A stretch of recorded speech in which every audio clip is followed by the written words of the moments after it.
All right, everybody, I'm your host, Double M from the Touch 'Em Up podcast, and today we're going to be giving you my preview and prediction for the Jake Paul versus Nate Diaz boxing match that takes place this weekend in the middleweight division, I would think. I know boxing weight classes are different, but it's going to be at 185 pounds.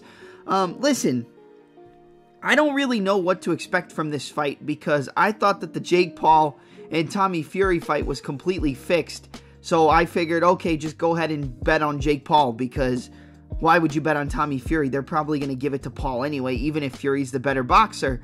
And then Jake Paul got outboxed. It was a legit fight, and Jake Paul lost, which he should have. He should lose a legit boxing match against a professional boxer.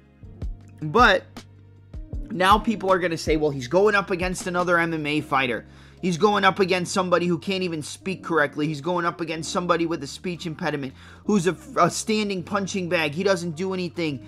And listen, I understand, but Nate Diaz is not a traditional MMA fighter when it comes to boxing. This is not Ben Askren. This is not Tyron Woodley. This is one of the best pure boxers in MMA, at least during his time when he was, competing regularly. And you can't forget, even though he lost basically the entire fight against Leon Edwards, he rocked him with a 3-2, a right hook into a straight left hand, over the check hook of Leon Edwards and had him on shaky legs, basically stumbling into the cage in the 5th round. And if Nate Diaz would have pushed forward and would have pushed the pace and really put it on him instead of standing there and pointing at him and taunting at him and chasing him down, he could have finished Leon Edwards in that 5th round. I 100% believe that to be the case. I mean, he was 1 or 2 clean, heavy punches away from getting knocked out. And you also have a guy in Nate Diaz who outboxed Conor McGregor in their first fight. He was getting touched up early, but he caught him with that beautiful 1-2, rocked him. Conor shot a bad takedown. He locked up the guillotine. Conor tried to spin out of it. He caught the underhook or the overhook, turned into it, took the mount, and took the rear naked choke.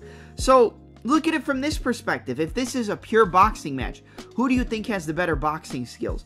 Well, I would say Nate Diaz has the better boxing skills. Jake Paul has more power, but the better technical boxer is Nate Diaz. And you have to sit there and say, well, is this fixed? Because, boxing, the sport of boxing is a bunch of politics. It's a bunch of fixing. It's a bunch of, dirty judging. And, that's why a lot of people fell out of boxing. I mean, just look at the Devin Haney-Lomachenko fight. I fully believe Lomachenko won that fight. They gave it to Devin Haney. And there's some other fights, too, where I think the Teofimo Lopez and Josh Taylor fight, I think everybody thought that Josh Taylor won that fight. I didn't watch it, so, I'm not 100% sure, but from what I've heard, a lot of people thought Josh Taylor did enough to win that fight against Teofimo, but the judges gave it to Teofimo Lopez. So, if it's their cash cow, if it's their money child, or if it's their, if it's their cash cow, they're going to give the decision to them in a close fight. That's just how boxing is, and with some MMA stuff, that's how it goes as well. I'm not saying MMA has the best judging all the time either, because it definitely doesn't. But breaking it down, you have Southpaw versus Orthodox. We've talked about that. Opposite stance fighters getting that outside foot, using the check hook, using the straight punches. Well, who has better straight punches? Nate Diaz. Who has a better check hook? I would say Nate Diaz. Who has more power? Jake Paul. Who mixes up their combinations better? I would say better body shots might come from Jake Paul. We saw him touch to the body and go up top to the head against Anderson Silva. And he did outbox Anderson Silva. He defeated Anderson Silva in a boxing match. Do you think that Nate Diaz, if it was a boxing match, could beat Anderson Silva? I think he could. I really think he could. I think Nate Diaz is one MMA fighter that could totally translate over to boxing and carry that cardio, pressure, heavy pace with him. And I think that's another thing you have to take into consideration is the cardio of Diaz. He might get pieced up. He might get messed up in the early rounds with the big, heavy overhand rights, the straight punches of Jake Paul. He might hit the bigger, heavier punches, but Nate Diaz is going to sit in there and he's going to keep coming forward. Now, eventually, the wheels always fall off the truck, and maybe Diaz's chin finally gives out and Jake Paul knocks out Nate Diaz. Would I be 100% surprised if Jake Paul knocked out Nate Diaz? No, I wouldn't. Not at this point in his career, because eventually that durability gives out. And he gets rocked in a lot of his fights, but he's able to survive. But boxing is different. Would I be surprised if Nate Diaz knocked out Jake Paul? A clean knockout? I would.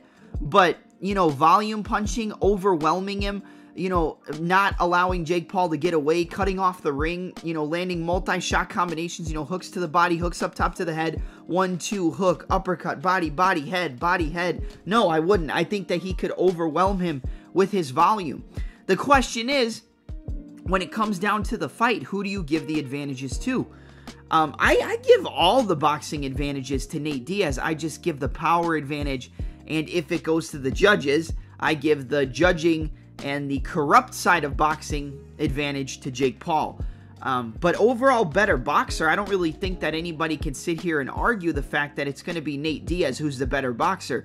He uses his length, he uses his reach. Now, Jake Paul's going to have the same reach as Diaz. I believe it's a 76-inch reach, so he's not going to be at that reach advantage, but Nate Diaz knows how to use that reach better. He knows how to extend his punches fully, turn that shoulder, turn that fist over, and really get full extension on his punches, and that's something I don't see from a guy like Jake Paul. Jake Paul does throw decent combinations. He has a good right hand, a decent jab, but he leaves his chin in the air. So does Nate Diaz, but you know, Nate Diaz has been in there with some of the best fighters in the world, and, you know, you could say the same about Tyron Woodley, but it's a different kind of fighter. I think if Nate Diaz fought Tyron Woodley in a boxing match, he'd TKO him too, and even if it was in Tyron Woodley's prime, if it was a boxing match, I think Nate Diaz would win. And you have to remember, Nate Diaz used to spar with Andre SOG Ward back in the day. He used to get some of the best boxing rounds, Nick and Nate. I think it was more Nick than Nate, but they used to spar with Andre Ward, you know, the undefeated heavyweight champion of the world in boxing who's now retired.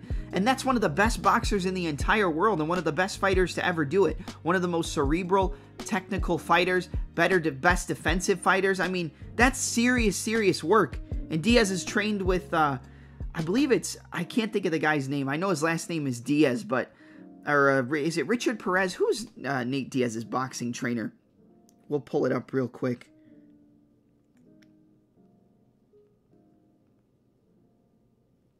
Hold on, guys. Got to give me a second.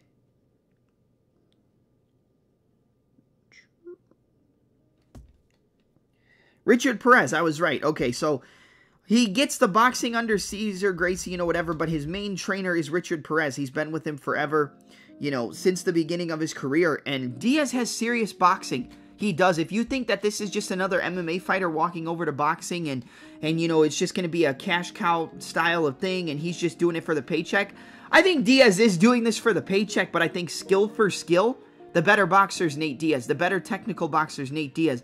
The better use of length, reach, and distance is Nate Diaz. The better combination puncher is Nate Diaz.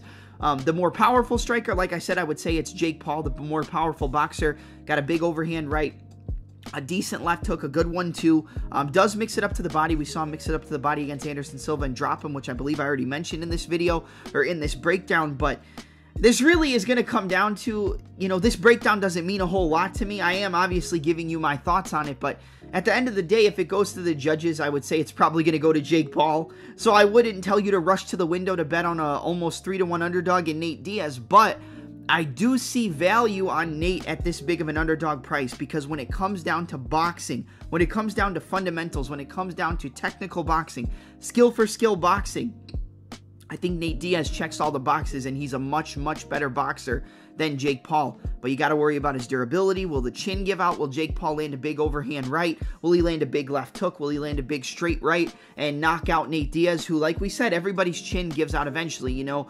Jorge Masvidal had never been knocked out until he met Kamaru Usman, and he caught him with that beautiful 3-2 and knocked him out cold and, you know, followed up with some ground and pound. But this is also Nate's first time in boxing, first time in a professional boxing setting, but I think he's ready. I think he's ready to go because a lot of the times, yes, he has a Brazilian Jiu-Jitsu black belt. Yes, he has great Jiu-Jitsu, great scrambles, but a lot of the times he likes to keep it on the feet. He likes to drown you under the pressure, drown you, you know, under the volume, and eventually just overwork you and drown you and make you quit. I think when it gets into the later rounds, it's all Nate Diaz. I think early it's Jake Paul, and it depends on the damage that Diaz takes as well, because Diaz has a lot of scar tissue. He's very easily cut open, so it could be a case where maybe Diaz is winning the fight on volume and pressure, but the damage is all over the face of Diaz. He's getting hit with big shots and he's getting cut open. He's bleeding everywhere. And the judges see that as more of a factor than Diaz's overall higher volume and better combinations. So It's probably going to go to Jake Paul, if I'm being completely honest. If I had to make a full pick, if I had to bet 100%,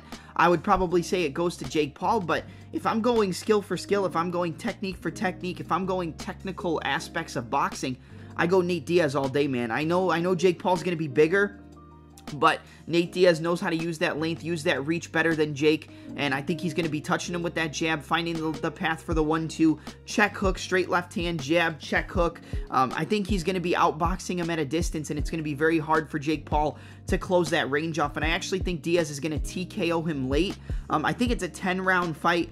It might be 12. Actually, let's see. How many rounds is it? Paul versus Diaz.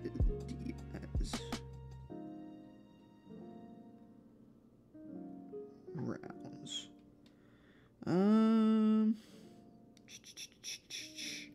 Does it tell me? How many rounds is the Jake Paul? 8. Well, the Jake Paul Tommy Fury fight was 8 rounds. So let's say this fight's 8 rounds. I don't know for sure. You can correct me in the comments, but let's say it's 8 rounds. I think Jake Paul could probably survive 8. I don't think he survives 10 or 12. But I'll go with a 6th round TKO for Nate Diaz over Jake Paul as the almost 3-1 underdog. I just think that he has the skills to beat Jake Paul, and he's a better boxer, and that's really what it comes down to. So, yeah, that's my pick. I'm going Nate Diaz, 6th round TKO over Jake Paul, the problem child in this weekend's, influencer boxing event.